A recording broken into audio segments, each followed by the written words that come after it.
अस्सलाम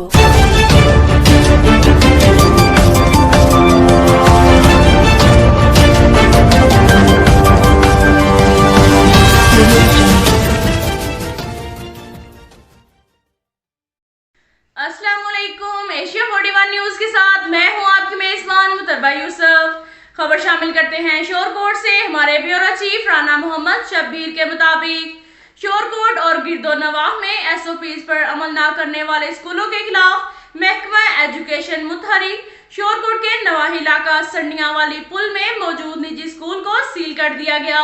इस मौका पर असिस्टेंट एजुकेशन ऑफिसर कैसर अब्बास ने सहाफियों से बातचीत करते हुए बताया कि पहले भी इस स्कूल को वार्निंग जारी की जा चुकी थी कि एसओपीज पर अमल करें।